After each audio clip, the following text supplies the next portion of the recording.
Coach, vibe in the locker room today, guys, it's different than it was 1 year ago. There's still a sense that mission is nowhere near accomplished yet. What did you take out of this morning parting ways with the team?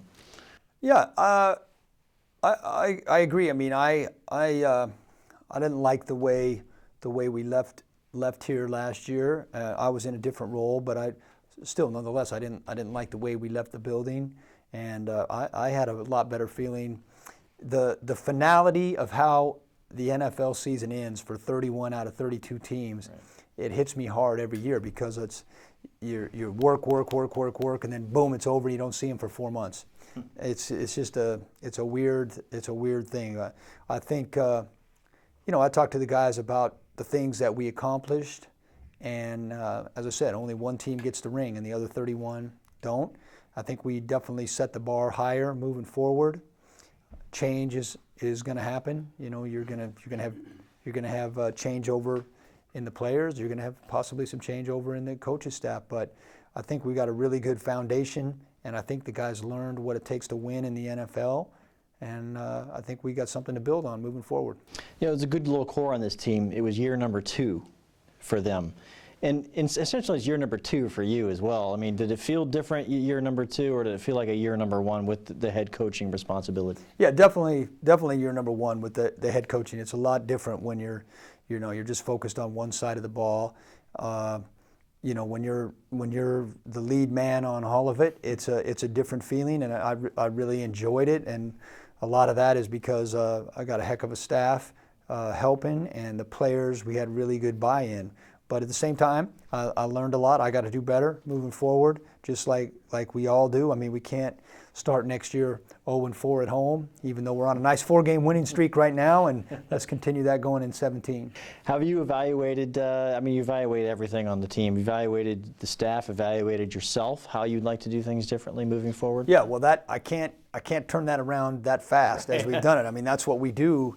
That's what we do. We do a lot. We're going to do our final grades on the players in these next couple days here, and then the coaches are going to take a little bit of time off. But that's the main thing with the way the NFL is structured now. That's what we work on for these next couple months. We work on the evaluation of ourselves in the mornings, and then we start working on free agents in the afternoon, and then that transitions into the draft. But I don't think you can, at the end like this, you can make hasty decisions and hasty judgments. You need to go back through those tapes again and really study the reasons and the whys and look at it from all sides, and also not make emotional decisions. Yeah, exactly. What did you learn about yourself as a head coach in the first year?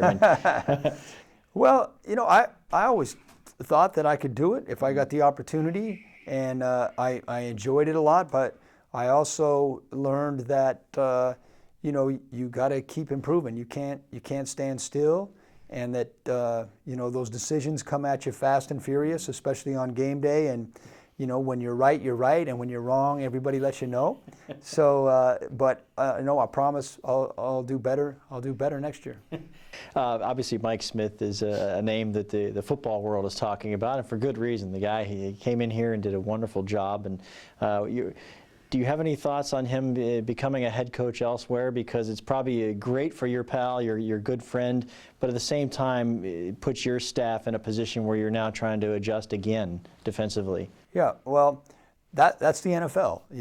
If teams do well, and I think it averages 7 head coaching changes a year, there's not usually 7 good candidates. So, Mike Smith is a proven head coach. Look at his record. I mean, there's plenty of guys that have gotten second chances with a lot worse record than Mike Smith. He deserves it, and if it works out that another team wants him and he feels like it's the right fit, then I'm with him 100%. And I'm confident in the coaching staff we put together this first time around, and I'm confident whatever changes need to be made that we'll make them, and we'll go full speed ahead. I asked Gerald and Clinton McDonald today, because offensively last year, saying, okay, we're keeping pretty much everything intact, having Coach Koetter stay on. It keeps the offense in the same direction.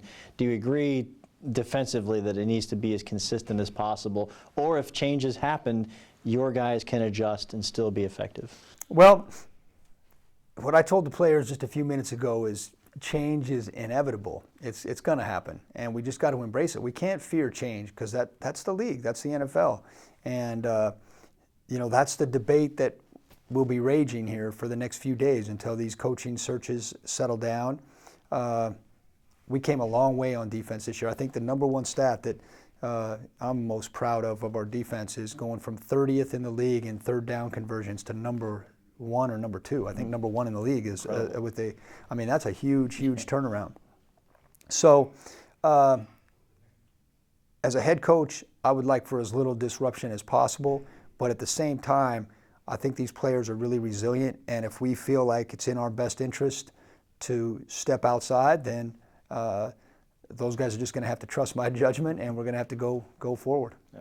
Moving forward, how intimate is that process? You mentioned free agency, preparing for the draft. Obviously, Jason Light and his staff take center stage now. How involved are you in that process, and how much input do you have, and as you get closer to the draft and free agency, to pulling the trigger and making these moves? Yeah, I'm very involved. This is our whole coaching staff, and Jason has final say in that. And I think one of Jason's best qualities is not only is he not afraid to make a decision, but he does ask for input and he listens to the input. And I've been places where that wasn't always the case. And when your input is heard, that just encourages the coaches to work harder because they know that the GM will listen. And I have a lot of faith in Jason and his judgment, and I also am excited that he lets us have a lot of input. And finally, 2016, there was outside of the building, there was just a curiosity about this team, locally, nationally, and people who like to follow football.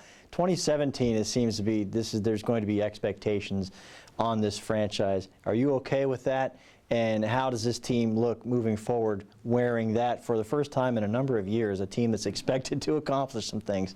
Yeah, well, my answer to that is I promise you no one has higher expectations for us than I do. And I feel very confident that I speak for the players and the coaches, all of us, in saying that. And if anybody's not on board with that, then they're not the right kind of guy to be on this team.